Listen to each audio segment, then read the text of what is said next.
Breaking news చూస్తున్నాం. శ్రీకాకుళం జిల్లాలో road ప్రమాదం జరిగింది. కోటబొమ్మాలి మండలం ఎత్తురాళ్లపాడు దగ్గర ఆగి ఉన్న లారీని తుపాను వాహనం ఢీకొట్టింది. ఇక ఈ ప్రమాదంలో 4 అక్కడికక్కడే మృతి చెందగా పలువురికి తీవ్ర గాయాలయ్యాయి. ఇక సమాచారం అందిన వెంటనే పోలీసులు ఘటనా స్థలానికి చేరుకుని సహాయక చర్యలు చేపట్టారు.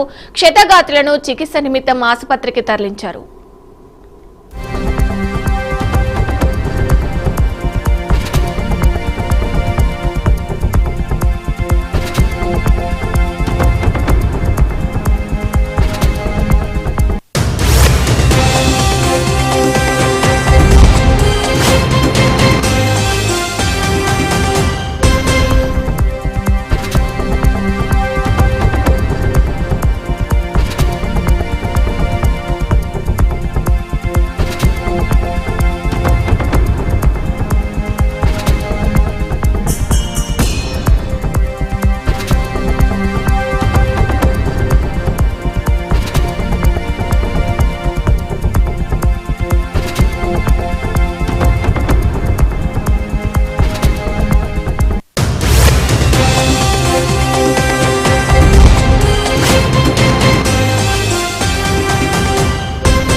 ఇక ఇదే అంశానికి సంబంధించి మరింత సమాచారం అందించడానికి మరి రిపోర్టర్ శ్రావణ్ అందుబాటులో ఉన్నారు ఫోన్ లో.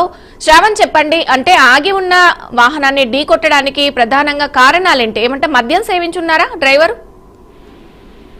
థ్యాంక్ యూ విజయ. శ్రీకాకుళం జిల్లా టెక్కల నియోజకవర్గ పరిధిలో ఉన్నటువంటి కోటబొమ్మాల మండలం ఎత్తిరాళ్లపాడు వద్ద అతి వేగంగా వెళ్తున్నటువంటి ఫోర్స్ తుఫాను వాహనం ఒక్కసారిగా కూడా ఆగి ఉన్న లారీని ఢీకొట్టడంతోనే ప్రధానంగా ఈ ఘటన చోటు చేసుకుంది. అయితే ఈ ఘటనలో ఘటనా స్థలంలోనే 4 మృతి చెందగా 6 గాయాలైనటువంటి పరిస్థితుల నేపథ్యంలో ఒకటిని కూడా నేషనల్ హైవే సిబ్బంది ఘటనా స్థలానికి చేరుకొని క్షతగాత్రుల్ని కోటబొమ్మాల్లో ఉన్నటువంటి ప్రభుత్వ ఆసుపత్రికి తరలించి మృతదేహాలను సైతం పోస్ట్ మార్టం నిమిత్తం కోటబొమ్మ ప్రభుత్వ ఆసుపత్రికి తరలించినటువంటి పరిస్థితి ఏర్పడింది. అయితే ప్రధానంగా అయితే మాత్రం ఈ ప్రమాదం చోటు చేసుకోవడంతో అయితే మాత్రం గాయాల పాలైనటువంటి వ్యక్తులు ఎవరైతే ఉన్నారో తుఫాన్ ఫోర్స్ వాహనంలో వాళ్ళు నేరుగా ప్రత్యక్ష సాక్షులే కేవలం నిద్రమత్తులోనే ఈ ఘటన జరిగినట్టుగా కూడా మనకి చెప్తున్నటువంటి పరిస్థితి ఉంది. అయితే డ్రైవర్ నిర్లక్ష్యం, నిద్రమత్తులో మాత్రమే ఆగి ఉన్న లారీని అతి వేగంగా వెళ్తూ ఢీ కొట్టినటువంటి పరిస్థితి నేపథ్యంలో ఈ ఘటన జరిగినట్టుగా తెలుస్తుంది. అయితే ప్రధానంగా ఇది మాత్రం విశాఖ నుంచి ఒడిశా వైపు వెళ్తున్నటువంటి పరిస్థితి నేపథ్యంలోనే ఈ ఘటన చోటు చేసుకోవడం కూడా చాలా తీవ్రమైనటువంటి పరిస్థితులు ఆ ప్రాంతంలో ఏర్పడ్డాయి. అయితే ఇది ఏ ఉద్యోగం రైట్. Thank you Shravan.